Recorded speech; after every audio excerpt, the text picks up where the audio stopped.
Course की जो गहराई है या इस कोर्स की जो सूक्ष्मता है वो धीरे-धीरे हमें पता चल रही है, ऐसा मैं अ, मानता हूँ या ऐसा मुझे लग भी रहा है आपके मनोगत से, आपके रेगुलर इस कोर्स में जुड़ने के कारण। और कुछ आपके सवाल हैं, कुछ आपके अपनी तरफ से आए हुए आपके मनोगत हैं। अभी मैं इस बात पर विश्वास रख रहा हूँ कि जो बातें हम अभ्यास कर रहे हैं वो आप तक पहुँच रही है।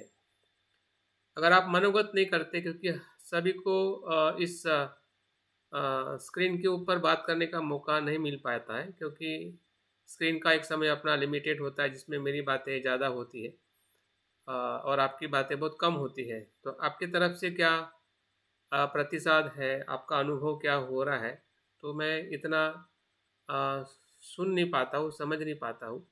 और शायद समय की भी हमारी एक मर्यादा है कि हम 10:30 के बाद या उससे हम ज़्यादा समय तक ऑनलाइन में रह नहीं सकते हैं।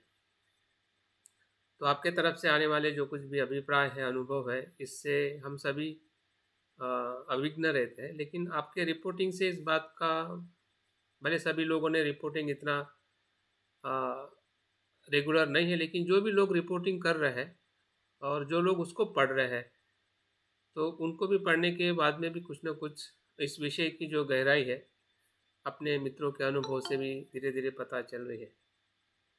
और अभी तक का हमारा जो प्रवास रहा है कि शील विशुद्धि से हम एक ऐसे रथ में बैठे कि शील विशुद्धि तक हम प्रवास किए हैं और फिर उस रथ को वहाँ पे हमने छोड़ दिया है और दूसरा रथ जो है, दूसरा एक अनुभव जो है, चित्त विशुद्धि से हम आगे गए हैं। हाँ, और चित्त विशुद्धि को भी हमने उस रथ को वहीं पे छोड़ दिया है। हाँ, और अभी उसके बाद हम अ, दृष्टि विशुद्धि के नए रथ पर बैठे हुए दृष्टि विशुद्धि को कुछ तक हमने अनुभव किए हैं। अभी उस अनुभव से अभी हमें कुछ बातें और गहरी पता चल रही है। जैसे जैसे हम कल नाम रूप की जो दृष्टि है उसको हमने जानने का प्रयास किया कि पंचस्कंद में हमें कैसे यथार्थ उसके धर्म को, स्वभाव को देखना है। और देखने का हमने प्रयास भी किया है, सुबह के ध्यान में भी हमने प्रयास किया है। लेकिन प्रयास करते करते ऐसी बहुत सारी बातें हैं कि जो बीच में आने वाले जो आवरण है, निवरण है, और जिसे हम मिथ्या दृष्टि कहते हैं, विचिकित्सा कहते हैं। तो ये विचिकित्साओं का जो जाल है, हाँ, वो कहीं ना कहीं हमें दिखने लगता है। हम्म, और उसी को ही आज की जो विशुद्धि है, कांक्षा वितरण विशुद्धि, कांक्षा मतलब शंका, दृष्टि विशुद्धि से हम शंका वितरण विशुद्धि दृष्टि की तरफ जाते हैं। मतलब वो प्रज्ञा का ही एक पहलू है। जो प्रज्ञा स्कंद के अंदर विशुद्धि मग्ग में अ, पांच अ, पांच पांच पांच प्रकार की दृष्टियों की बात की गई है। जैसे कि हमने सम्यक दृष्टि की कल हमने बात देखी। आज हम अ, शंका वितरण दृष्टि की बात देख रहे हैं और साथ में अगर समय मिलेगा तो हम मार्ग और अमार्ग की अ, दर्शन की दृष्टि, कि मार्ग क्या है, अमार्ग क्या है, हाँ, वो पांचवी दृष्टि है।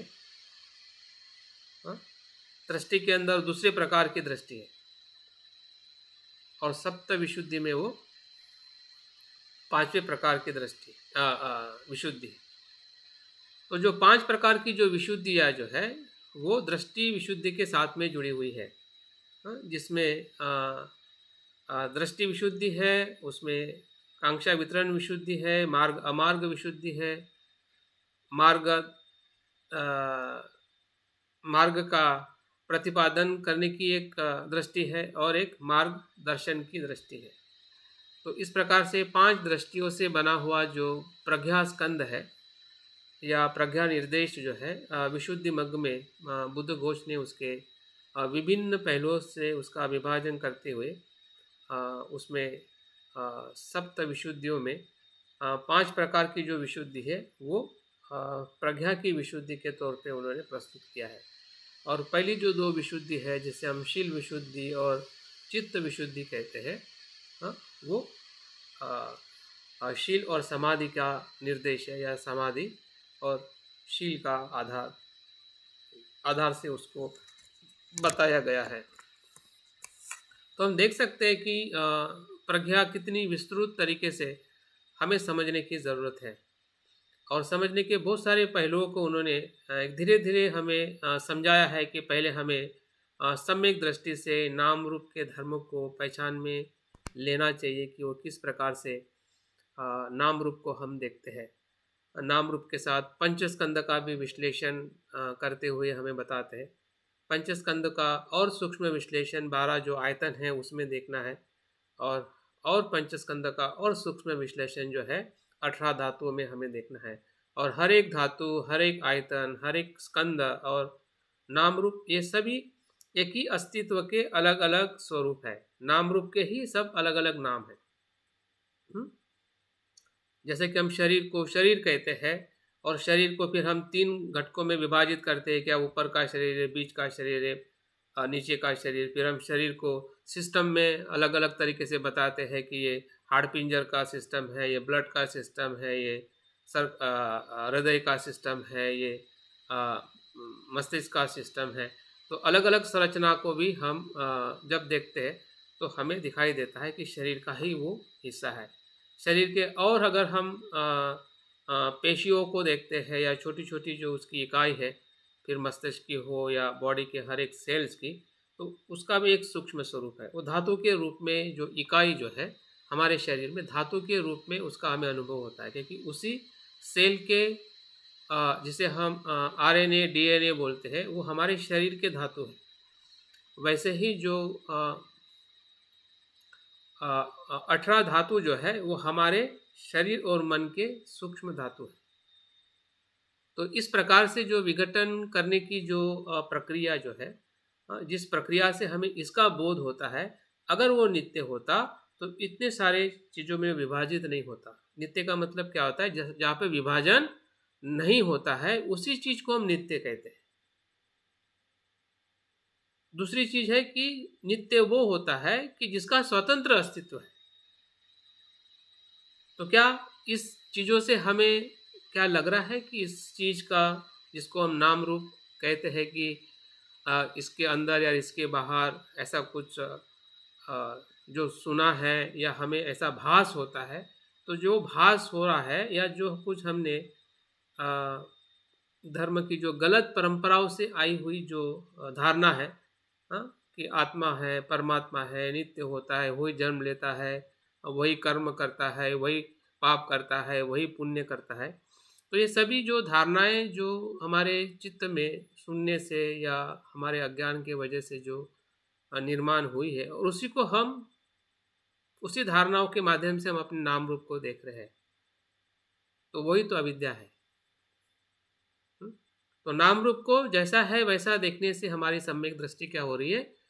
प्रबल हो रही है, और गहरी हो रही है, और स्पष्ट हो रही है। और जैसे जैसे हम स्पष्ट होते हैं वैसे वैसे भीतर हमारे कुछ और सूक्ष्म प्रश्न निर्माण होते हैं।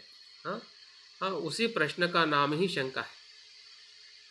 हमें शंका होने लगती है कि क्या ये ऐसे भी होता है, यहाँ पे भी होता है, वहाँ पे भी होता है, भूतकाल में भी होता है क्या, वर्तमान में भी तो हो रहा है, क्या भविष्य में भी ऐसा ही होगा? ये कैसे होता है, किस कारण से ये होता है? अभी प्रत्यय की तरफ जब हम देखते हैं, उसके प्रत्यय का मतलब उसकी जो होने की जो प्रक्रिया है वो क्या है, अगर वो नहीं देखते हैं तो हमारे मन में बहुत सारी शंकाएं निर्माण होती है। जैसे कि बुद्ध के प्रति हमारे में शंका निर्माण होती है कि बुद्ध हुए थे क्या, कब हुए, कैसे हुए, बुद्ध के बाद वो जन्म के बाद में होते हैं या नहीं होते हैं, कहाँ होते हैं, कैसे होते हैं। तो ये सभी प्रश्न जो है बुद्ध को लेके, कभी कभी धम्मों को लेके, संघ को लेके जो हमारे शंकाएं निर्माण होती है, तो इसका अर्थ यह है कि हम सम्यक दृष्टि से और गहरे में जाने के प्रयत्न में या जाने के मार्ग में जो शंकाएं आती है उसका हम निराकरण नहीं करते हैं। हाँ, निराकरण नहीं करते हैं इसका मतलब उसको हम समझते नहीं है। और यहाँ पे ये बात बताई गई है अलग से कि उसको कैसे समझा जाए कि जो शंकाएं निर्माण होती है, हाँ, और उसको कैसे वितरण मतलब उसको कैसे सॉल्व किया जाए। वितरण करना मतलब शंकाओं का समाधान करने वाली विशुद्धि की दृष्टि है। हाँ, जो दृष्टि जो हमने कल देखी थी वो नाम रूप के धर्मों को देखने की दृष्टि है। हाँ, नाम रूप के धर्मों को देखने की दृष्टि है, कल हमने देखी थी। अभी नाम रूप को समझते समझते समझते जो हमें नाम रूप के ऊपर ही शंका आती है कि ये कैसे होता है, हाँ, इसका और प्रत्यय इसका कारण क्या हो सकता है, हाँ, तो उसका जब हम वितरण करते हैं, उसका विश्लेषण करते हैं, उसका परीक्षण करते हैं, हाँ, शंका के परीक्षण करने से जो विशुद्धि होती है, हाँ, या दृष्टि की और विशुद्धि होती है, हाँ, जिसमें विचिकित्सा और शंका कैसे हमने देखना चाहिए और उसके ऊपर उपाय क्या है, इसके बारे में इस विशुद्धि में बताया गया है। ये हमारे लिए बहुत ज़रूरी है। ऐसा कहते हैं कि अगर हमें प्रज्ञा को प्राप्त करना है या प्रज्ञावान होना है तो हमें अज्ञान को समझने की ज़रूरत है। अगर आपको जागरूक होना है तो अजागृति को समझने की ज़रूरत है। अगर हमें निर्वाण प्राप्त करना है तो संसार को समझने की ज़रूरत है। अगर संसार को, अज्ञान को, जो हमारी शंकाएं है या हमारे मन में जो सूक्ष्म जो दृष्टियां है, हाँ, अगर हम सम्यक दृष्टि को समझना चाहते हैं और समझने का प्रयास करते हैं लेकिन हम नहीं समझ पाएंगे क्योंकि बीच में मिथ्या दृष्टि है। अभी आपकी इच्छा है सम्यक दृष्टि प्राप्त करने की और थोड़ी हद तक आपको समझ में भी आई है, हाँ, लेकिन वो पूर्ण तभी समझ में आएगी कि जब हम सम्यक दृष्टि पे मिथ्या दृष्टि को या विचिकित्सा को हम समझेंगे कि ये क्या है और कैसे उत्पन्न होती है, हाँ, और कैसे इस पे उपाय या समाधान से, हाँ, अगर उसको हम देखते हैं बुद्ध की जो शिक्षा है, हाँ, उसके माध्यम से जब हम शंकाओं का समाधान करते हैं तब जाके हम उसके सूक्ष्म जो दृष्टि है, हाँ, जिसको हम प्रज्ञा कहते हैं या निर्वाण कहते हैं, हाँ, उस दृष्टि के, हाँ, वो दृष्टि हमें उस मार्ग की तरफ लेके जा सकती है। ये सभी शंका अगर आपने सुना होगा या अभ्यास में आपने देखा होगा कि तीन प्रकार के जो बंधन है जिसमें विचिकित्सा है, शीलवत परामर्श है और मिथ्या दृष्टि है या सत्काय दृष्टि है। यही तीन बंधन है कि जो हमें निर्वाण के मार्ग पर, जिसे हम श्रोतापन्न का मार्ग कहते हैं, हाँ, धम्म का सही जो मार्ग है वहां से शुरू होता है। अभी हम मार्ग पे आए हैं नहीं आए हैं, कैसे आएंगे, कब आएंगे, सभी प्रश्न हमारे लिए बहुत इंपॉर्टेंट है। अगर ये प्रश्न जब तक हम नहीं पूछेंगे तो जिस मार्ग पे हम चल रहे हैं ना उसी मार्ग में हम संतुष्ट हो जाएंगे। हमें लगेगा कि मैं तो शील का पालन कर रहा हूँ तो मुझे श्रोतापन्न मिल ही जाएगा। ऐसे भ्रम में मत रहिए। श्रोतापन्न तभी मिल सकता है कि हम श्रोतापन्न के मार्ग पर, हाँ, चलने का हमें एहसास हो। और एहसास तब हो सकता है कि जहाँ पे हमारी गलती हो रही है, जहाँ पे हम कार्य कर रहे हैं, हम उसी ही कार्य में कहीं ना कहीं हम फंसे हुए हैं या फंस रहे हैं। हाँ, जो हमारा आचरण है वही सिल्वर परामर्श बन रहा है और अभी भी इतनी सारी हमारे मन में विचिकित्सा है या शंका है, स्वयं के आचरण के बारे में भी या स्वयं के कर्म के बारे में हो या अस्तित्व के बारे में हो या बुद्ध के बारे में हो, हाँ, तो वो शंकाएं अगर जितनी रहेगी, हाँ, उतना हम मार्ग के, हाँ, भीतर प्रवेश नहीं कर पाएंगे। अगर मार्ग ही नहीं होगा तो फिर प्राप्ति तो दूसरी बात रही है। तो हमारे जहाँ पे भूल हो रही है और जिसकी हमें जिस पर कार्य करना है, हाँ, वो इसी पे कार्य करना है और वो कार्य करने के लिए हमें ये जानकारी है या ये जो बताई हुई बातें हमें ज़रूर उपयोगी हो सकती है और हम उपयोग में ले सकते हैं। देखते हैं क्या किस दृष्टि में वो कथा कहना चाहते हैं। नाम रूप के प्रत्यय के परिग्रह से, यहाँ पे देखिए फिर से नाम रूप आ गया। मतलब नाम रूप आपको हर जगह पे आएगा, क्योंकि नाम रूप ही एक समझ जाइए कि नाम रूप ही संसार है। जिस भव को, जिस दुख को, या जिसको हम अल्टीमेट बुद्ध दुख आर्य सत्य में ये कहते हैं पंचस्कंद ही दुख है। और पंचस्कंद मतलब नाम रूप। मतलब जो शब्दों का धम्म हमारे पास में है, उसी के भीतर जाने का प्रयास करें, उतना ही पर्याप्त है जो हम सुन रहे हैं या जो हम जान रहे हैं। जो हम सुन रहे, जो जान रहे, उसी ही शब्दों का अगर हम अनुभव करने का प्रयास करें, पंचस्कंद ढूंढने का प्रयास करें, नाम रूप को पहचानने का प्रयास करें, तब भी हमारा प्रवास सही दिशा में हो सकता है, क्योंकि इसी के भीतर सब कुछ है। शिलाचरण भी इसी में है, ध्यान भी इसी में है, और प्रज्ञा भी इसी में है। इसी को जानने के लिए हमें शील की जरूरत है, इसी को जानने के लिए हमें ध्यान की जरूरत है। और इस ही पंचस्कंद से या इसी दुख से मुक्त होने के लिए हमें प्रज्ञा की जरूरत है। अभी जिसके लिए जो जरूरत है वही चीज अगर हमें पता ना चले, तो जो हम जरूरत के धर्म को ले रहे हैं, तो वो किस काम का? क्यों हम दवाई खा रहे हैं? हाँ, हम धम्म की दवाई क्यों ले रहे हैं? हमें यही पता नहीं कि मैं बीमार हूँ और कहाँ पे बीमार हूँ, और दवाई खाते जा रहे हैं। हाँ, डोज लेते जा रहे हैं। हाँ, क्योंकि बाबा साहब ने कहा है, लोग कहते हैं कि मैं बौद्ध हूँ, मैं बौद्ध बन गया, डोज तो लेना पड़ेगा। तो हो गया, डोज लेने का काम खत्म हो गया अभी। हाँ, जो बच्चों को डोज देते हैं ना, पोलियो का, इसका उसका, अभी हो गया वो डोज। हाँ, अभी किसी डोज की हमें ज़रूरत नहीं है। हाँ, अभी डोज से ज़्यादा हमें अपने नाम रूप के अस्तित्व को समझने की ज़रूरत है। हाँ, और वो ही कहते हैं कि हम अपने आप पर खड़े होने की ज़रूरत है। जो अतदीपो भव जो बुद्ध कहते हैं, हाँ, नाम रूप को जानने से ही हम अतदीपो भव हो सकते हैं। अपने अस्तित्व को स्वयं के जागृति से देखना ही अतदीपो भव है। क्योंकि दूसरे के प्रकाश से हम आगे नहीं जा सकते, इतना याद रखें।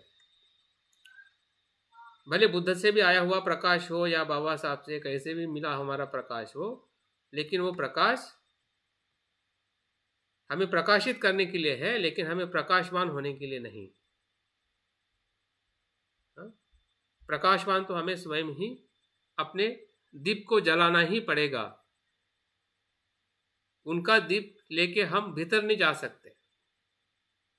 आप आपके दीपक को जला जरूर सकते हैं बुद्ध के दीपक से, लेकिन बुद्ध का दीपक या बुद्ध का प्रकाश दिया आप भीतर लेके नहीं जा सकते। वो आपका ही लेके जाना पड़ेगा। भले छोटा हो, टिमटिमाता वाला हो, हाँ, उसमें थोड़ी कम ताकत हो, हाँ, लेकिन जैसे जैसे आप जागरूक बनोगे वैसे वैसे उसमें ताकत आने लगेगी। हाँ, क्योंकि वो स्वयं में ही वो ऊर्जा है जो उस दीपक को या उस दिए को ऊर्जा की ज़रूरत है।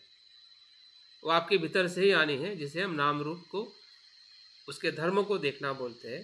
हाँ, वही सम्यक दृष्टि हमें धीरे धीरे उसके जो प्रत्यय जो है, उस प्रत्यय को जानना, परिग्रह करना, मतलब उसका अनुभव लेना। और कब जानना? तीनों कालों में जानना, एक काल में नहीं, वर्तमान में, भूतकाल में और भविष्य में।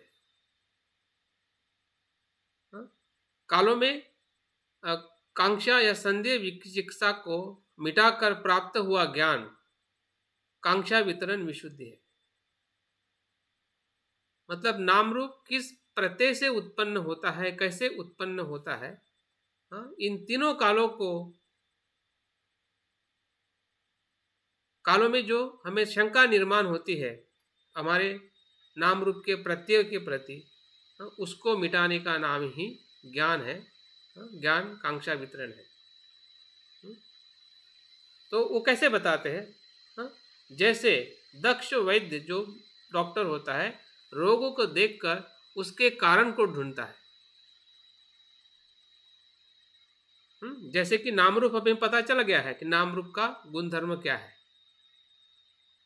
स्वभाव भी पता चला है, लेकिन नाम रूप कैसे उत्पन्न होता है, उसका कारण क्या है, उसको ढूंढने का, और उसको नहीं ढूंढने के कारण जो विचिकित्सा शंका हमारे मन में निर्माण होती है, हाँ, और उसी विचिकित्सा का वितरण करना या उसको शांत करना या उससे मुक्त होना ही इस विशुद्धि का परम लक्ष्य है। तो आगे बताते हैं कि हमारे जो 5 धर्म जो होते हैं, जो हेतु प्रत्यय के तौर पे सभी नाम रूप जो है उत्पन्न होते हैं। फिर आपका भी नाम रूप हो, मेरा भी हो, संसार में जो भी जीव उत्पन्न हो रहे हैं या हो चुके हैं, उसके हेतु प्रत्यय जो है, हेतु और प्रत्यय, हेतु मतलब मूल कारण और प्रत्यय मतलब सहायक कारण। जैसे कि उदाहरण के तौर पे अगर हम एक बीज को पौधा होते हुए हम देखते हैं कि बीज में से पौधा बाहर निकलता है, तो बीज क्या है, उसका हेतु कारण है। और प्रत्यय क्या है? प्रत्यय उसको जो मिल रहा है सप्लीमेंट, जैसे हम भूमि जमीन कहते हैं, पानी कहते हैं, हवा प्रकाश कहते हैं, उसके प्रत्यय है। उस हेतु और प्रत्यय से क्या उत्पन्न होता है? पौधा उत्पन्न होता है। अगर इस उदाहरण में नाम रूप और प्रत्यय को देखा जाए तो नाम रूप क्या है? पौधा है। नाम रूप मतलब हमारे पंच स्कंद, जिसे हम अपना वर्तमान का जीवन कहते हैं। नाम रूप मतलब हमारा वर्तमान का जीवन, जो आज हमारे पास जो अस्तित्व में है वही नाम रूप है। लेकिन ये पौधा आया कहाँ से? अगर इसको नहीं जानेंगे तो हम दो चीज़ों के प्रति हम शंका रहेंगे कि ये भगवान ने बना दिया, ईश्वर ने बना दिया, क्योंकि आप जान नहीं रहे कि ये पौधा कैसे बना है। अगर पौधा देख के अगर आपके मन में क्या सवाल निर्माण होगा कि ये कितना सुंदर है, लेकिन सुंदर होने के बाद में आपके मन में शंका निर्माण होगी कि भाई ये कैसे बना। अगर नहीं पता है आपको तो आप क्या बोलोगे? ये तो चमत्कार हो गया है। और चमत्कार को तो पूरा संसार ने जो नाम दिया है, संसार को देखने वाला, निर्माण करने वाला, तो ईश्वर निर्माण हो जाएगा। तो वो दृष्टि जो है, वो शंका भी है और दृष्टि में भी वो हमें मिथ्या दृष्टि में लेके जा सकता है। और इसलिए इस विशुद्धि में हमें नाम रूप के उत्पन्न होने का भी जो प्रत्यय है, उसके बारे में 5 प्रत्ययों के बारे में इसमें बताया है। अब ये 5 प्रत्यय हो सकता है कि कुछ चीज़ हमें याद हो या तो याद ना रहे, लेकिन कुछ कुछ चीज़ें तो आपको ज़रूर याद रहेगी या होती है। जैसे कि हमारे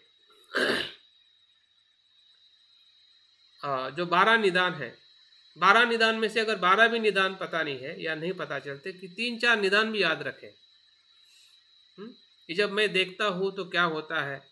और देखने के भीतर जो हमारा 6 इंद्रिय, 6 विषय, होने वाला स्पर्श, या स्पर्श से होने वाली वेदना, वेदना से होने वाली तृष्णा, मतलब इसके होने से ये हो रहा है, इसके होने से ये हो रहा है। अगर आप 3-4 कड़ी को भी अगर आपको समझने में, याद रखने में अगर आपका, और याद इसलिए भी रहेगा क्योंकि वो जीवन का अंग है, वो हमेशा याद रहता है। जैसे कि आप देखिए कि सांस चल रहा है और आ रहा है, जा रहा है, उसको याद रखने की ज़रूरत है क्या? जैसे आप देखोगे तो याद आएगा ना, मैं सांस ले रहा हूँ और छोड़ रहा हूँ, क्योंकि वो वहीं पे है। आपने सिर्फ देखने का प्रयास किया और जान लिया कि सांस आ रहा है और जा रहा है। कितना कठिन है? कुछ कठिन नहीं है। जो चीज़ हमारे अस्तित्व में है, अगर उसके अनुसार अगर आप देखोगे और याद रखोगे तो कुछ भी कठिन नहीं है। लेकिन शब्दों के जंजाल में अगर आप ढूंढोगे कि मुझे पूरा याद नहीं रह रहा है तो कैसे करूं, क्या करूं, तो कठिन हो जाएगा। अगर वो शब्द ही कठिन होगा तो देखना तो उससे भी कठिन हो जाएगा। हाँ, जैसे कि हमारे लिए कोई विषय कठिन इसलिए लगता है क्योंकि हम शुरुआत में बोलते हैं कि वो कठिन है। हाँ, जैसे कि मैं मेरी बात करूँ तो मुझे लगता था कि मैथ्स कठिन है, तो मेरे लिए अभी भी कठिन है, जबकि उसमें लोग 100 में से 100 मार्क्स लेते हैं। अगर कठिन होता तो उसके लिए सरल कैसे होता। हाँ, तो विषय कठिन नहीं है। हाँ, लेकिन जिस प्रकार से मैं उसको देख रहा हूँ और उसको मान रहा हूँ, उसके वजह से वो विषय मेरे लिए कठिन हो गया। तो जीवन में भी, धम्म में भी जो हमें शिक्षाओं में जो कठिन लगता है, वो इसलिए कठिन है क्योंकि हम अपने जीवन के अस्तित्व में उस धम्म को देखने की जो कला है या उसको देखने का हमारा तरीका है, उसको हम मिस कर रहे हैं। और इसमें किसी भी उम्र का और शिक्षा का या कोई स्त्री है या पुरुष है या इसका कोई भी बंधन नहीं है। ऐसा नहीं है कि उम्र वाला नहीं समझेगा या जो सुशिक्षित है वही समझेगा, शिक्षित है वो नहीं समझेगा। कोई भी समझ सकता है कि शरीर को समझने का लिए कौन सी शिक्षा की ज़रूरत है, क्योंकि शरीर आपके पास में है, शरीर का आप इस्तेमाल कर रहे हैं, शरीर के साथ आप जी रहे हैं, मन के साथ जी रहे हैं।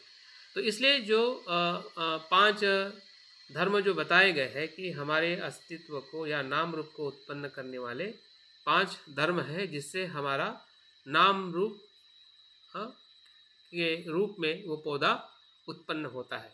और तीनों काल में देखने का इसमें बताया गया है। वर्तमान में तो देखना ही देखना है, लेकिन उसको भूतकाल में भी देखना है और भविष्य काल में भी देखना है, ताकि भूतकाल के प्रति भी जो हमारी विचिकित्सा है अपने अस्तित्व के प्रति या नाम रूप के प्रति या भविष्य के प्रति भी जो हमारी विचिकित्सा या शंका जो हमारे मन में अभी नहीं तो बाद में आएगी और अक्सर आती है। हमारे ज़्यादा से ज़्यादा सवाल इसी के ऊपर होते हैं, जैसे पुनर्जन्म क्या है, भव क्या है,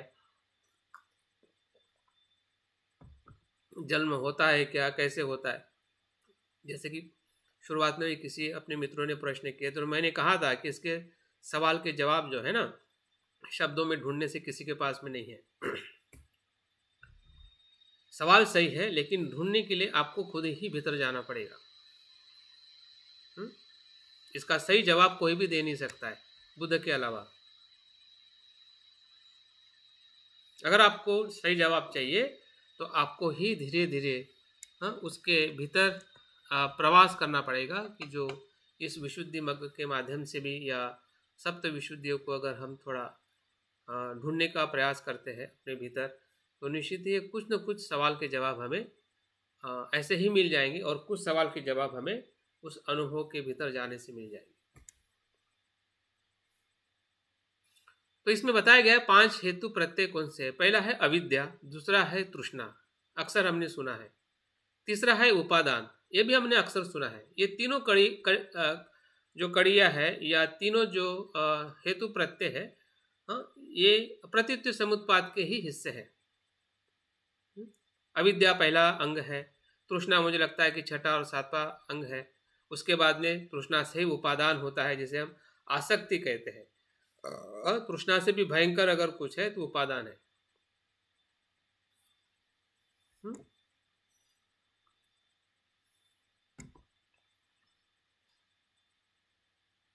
जिसमें काम का उपादान होता है, उसमें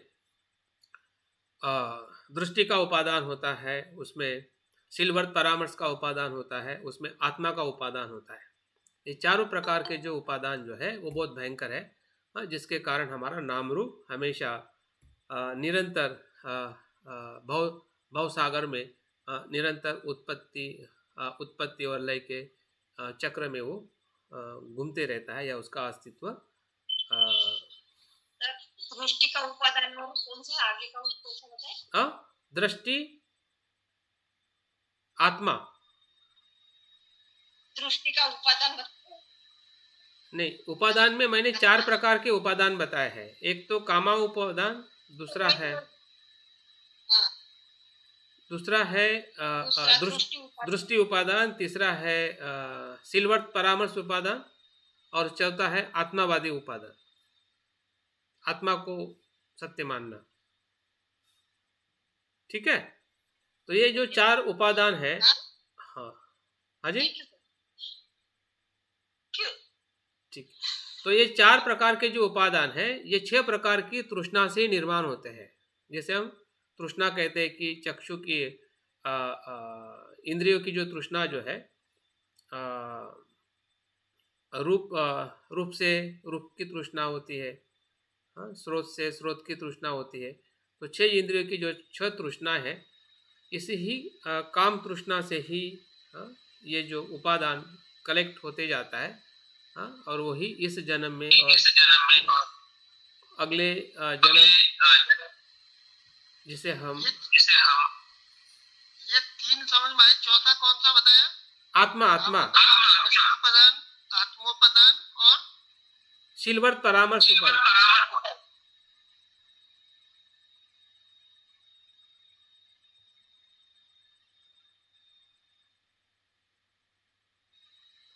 तो अविद्या, तृष्णा, उपादान और कर्म, हाँ, कर्म का ही नाम भव है। हाँ, जो हम इस जन्म में जो कर्म करते हैं, हाँ, भव मतलब अगले जन्म में ले जाने वाला कर्म, जो इसी जन्म में संग्रहित होता है। किसके कारण? तृष्णा और उपादान के कारण। और कर्म के बारे में हमें थोड़ा कुछ पता है, उसमें हम जितना डिटेल में नहीं जाएंगे। कुशल अकुशल या कर्म का जो परिणाम जो है, कर्म और कर्म विपाक, आगे उसके बारे में थोड़ा और जानकारी मिलेगी। और चौथा है आहार। आहार मतलब भोजन या ऋतु या जो भी शरीर के लिए जो अनुकूल परिस्थिति जो होती है आहार की, हाँ, उसमें ऋतु भी आ जाता है, आहार भी आ जाता है, हाँ, और 2-3 चीज़ें और आती है। तो इस प्रकार से ये जो 5 धर्म जो है, इसी से ही हमारा नाम और रूप, हाँ, या पंच स्कंद क्या होता है, उत्पन्न होता है। और इसमें भी विभाजन करके कुछ बातें इसमें बहुत स्पष्टता से बताई गई है कि उनमें अविद्या आदि 3 मतलब अविद्या, तृष्णा और उपादान इस काय का बच्चे के लिए माता के समान आश्रित होता है। मतलब उसका उदाहरण देके या उसकी तुलना करके बताया गया है। माता पिता और दाई जो होती है, जो बच्चों को पालने वाली होती है या बच्चों का जो संगोपन करती है घर में, तो 3 प्रकार के उदाहरण से ये चीज़ हमें 5 जो हेतु प्रत्यय है समझाने का प्रयास किया, ताकि हम सरलता से समझ सके कि इसकी भूमिका कहाँ पे कितनी है। तो पहले जो 3 प्रत्यय जो है वो माता के समान आश्रित है बच्चे के लिए। जैसे कि बच्चे से ही माता का जन्म होता है। और हमने देखा है कि अगर आपने प्रतीत्य समुत्पाद को थोड़ा ध्यान से सुना है, तो संस्कार से, अविद्या से संस्कार, और संस्कार से जो विज्ञान जो है, जो माँ के गर्भ में प्रवेश करता है, वो अविद्या और संस्कारों का ही विज्ञान होता है, जो माँ के गर्भ में वो नाम रूप को निर्माण करता है। तो इस उदाहरण से हमें पता चल सकता है कि अविद्या, तृष्णा और उपादान, ये कितनी मतलब उसकी जो श्रृंखला है, भले उसकी जगह अलग अलग हमें प्रतीत्य समुत्पाद में दिखाई देती है, लेकिन जो नाम रूप का जो अस्तित्व जो है, उसमें ये तीनों चीज़ें एक साथ में ऊर्जा के रूप में प्रवाहित होती है, या उसके कारण ही नाम रूप माता के आश्रित होके उसका जन्म होता है। जैसे कि मैंने उदाहरण बताया है कि एक बीज जो है वो पौधे के रूप में या भूमि की माता में, माता की अगर भूमि को अगर माता कहते हैं, उसकी कोख में वो तब उत्पन्न होता है या पैदा होता है कि जब उसको पानी, हवा और प्रकाश मिलता है। हाँ, उसके सिवा वो उस माँ की कोख में या उस भूमि में वो बीज पौधे के रूप में विकसित नहीं हो सकता है। तो उसी प्रकार से जो अविद्या, तृष्णा और उपादान जो है वो माता के समान आश्रित होने के लिए उसको बताया गया है। कर्म जो है वो पुत्र के पिता के समान जनक होता है। अब ये सभी चीज़ें समझने में हमें वो सभी भ्रम जो है कि इस जन्म में मृत्यु के समय और मृत्यु के बाद में क्या कैरी आउट होता है, हाँ, इसके बारे में भी जो शंकाएं हमारे मन में जो आती है और जायज़ भी है, क्योंकि हम उस अस्तित्व को जो नाम रूप का अस्तित्व जो है, पंचस्कंद के अस्तित्व को हम सम्यक दृष्टि के गहराई से हम नहीं देख रहे हैं। यहाँ पे देखने का मौका मिल रहा है तो थोड़ा समझने का प्रयास करें। हो सकता है कि आपके तरफ भी जो कुछ अगर आपकी जानकारी है उस जानकारी का भी थोड़ा इस्तेमाल करें और देखें कि हाँ, ये तो मैंने पहले भी सुना था, जो चीज़ें मुझे थोड़ी पता थी अभी थोड़ी मुझे और अच्छी तरह से मैं समझने का प्रयास कर रहा हूँ। ये विश्वास के साथ अगर आप सुनोगे और समझोगे तो ज़रूर आपको बहुत चीज़ें आपको आपके भीतर से ही समझने लगेगी। अपने आप को एम्प्टी मत समझिए कि मुझे कुछ भी पता नहीं है, और मैं अभी ही पता कर रहा हूँ, ऐसा नहीं है। कुछ न कुछ ज़रूर हमें पता है जिसकी पहचान हम कर सकते हैं। जैसे कि कर्म है, कर्म जो है वो पुत्र के लिए पिता के समान जनक होता है। हाँ? ये कर्म ही है कि जो हमें अगले जन्म में, इस जन्म में तो हम कर्म करते हैं लेकिन अगले जन्म के लिए वो एक पिता के रूप में, हाँ, वो जनक का रोल अदा करते हैं। हाँ, वही कर्म है जो संस्कारित होकर, हाँ, चेतना के रूप में माँ के गर्भ में प्रवेश करता है। हाँ, और आहार जो है बच्चे के लिए दाई के समान, हाँ, जो बच्चे को देखरेख करने वाली जो घर में दाई होती है, हाँ, उसके समान धारण करने वाला होता है।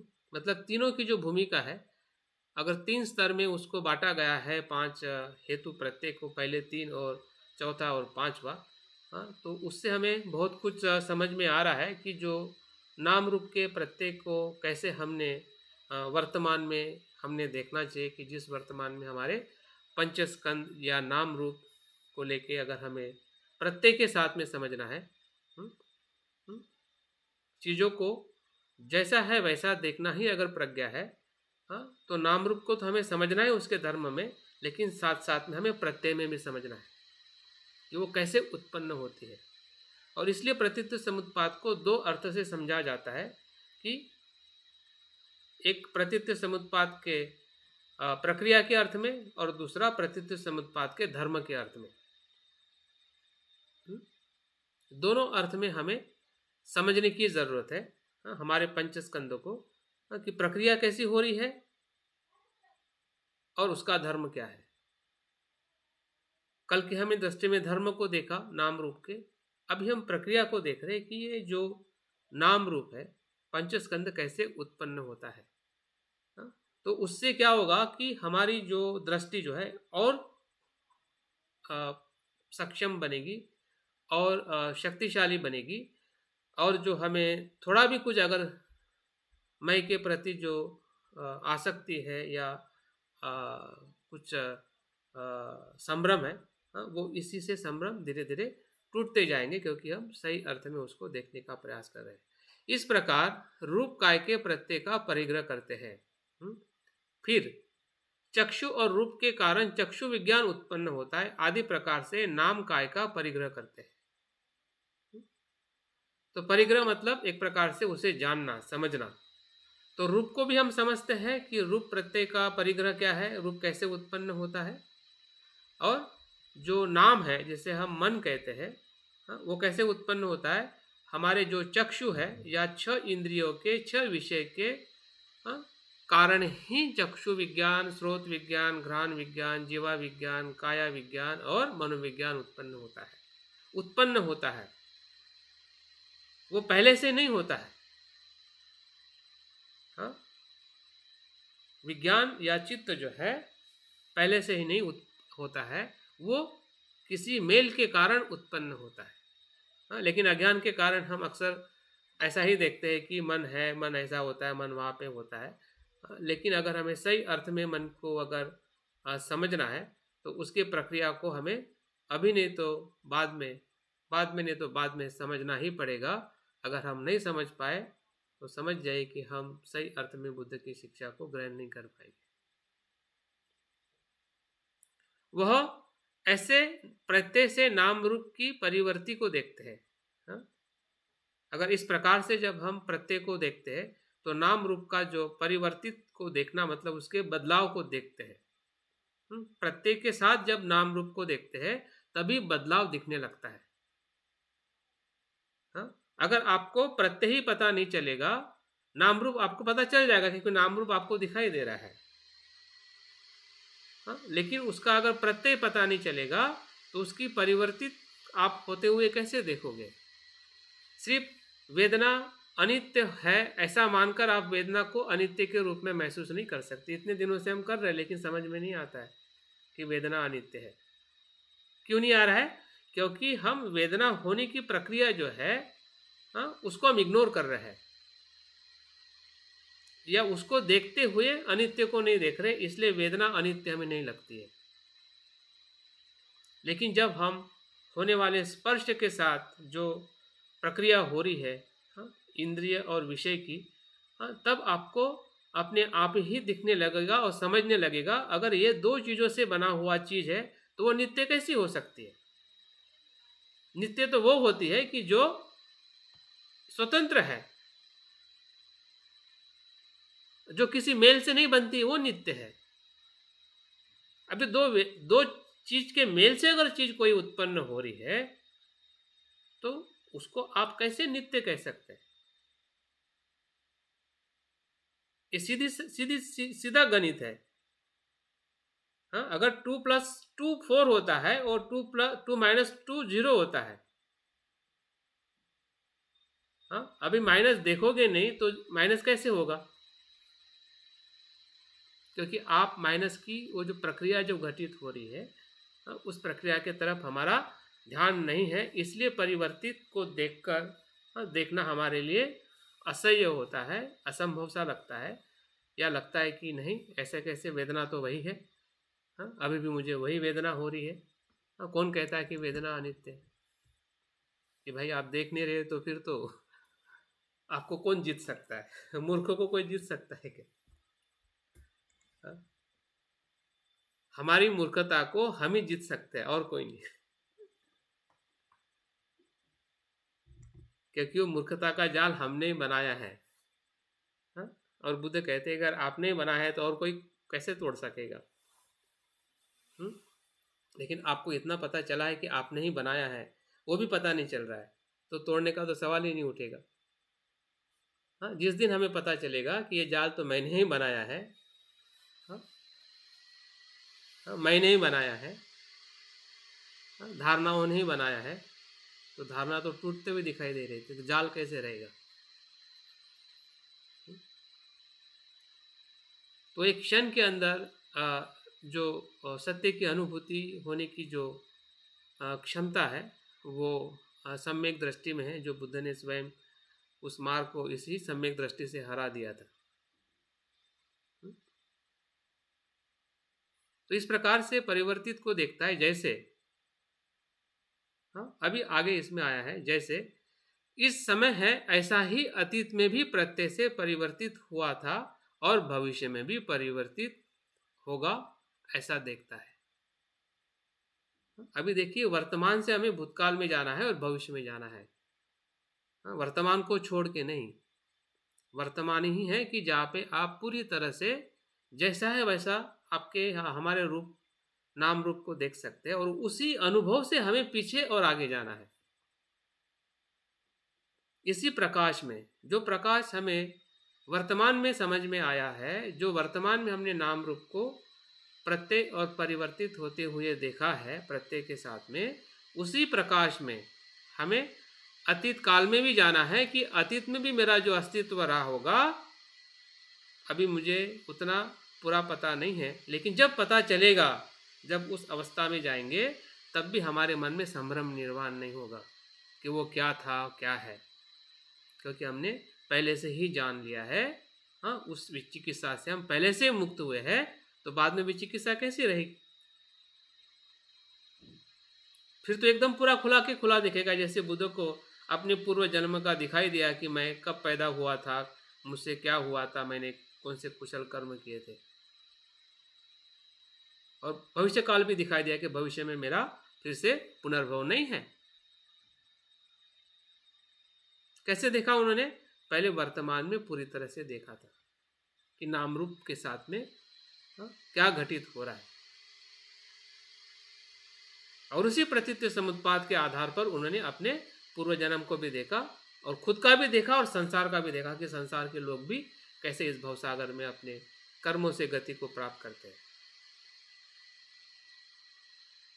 तो ये दृष्टि जो है ये बहुत ही परिपक्व दृष्टि है। अगर उस दृष्टि का हम सम्यक दृष्टि में भी जो हमने अभ्यास किया है तो कहीं ना कहीं उसी की तरफ ले जाने वाली ये प्रक्रिया है जहाँ से हम और आगे जा सकते हैं।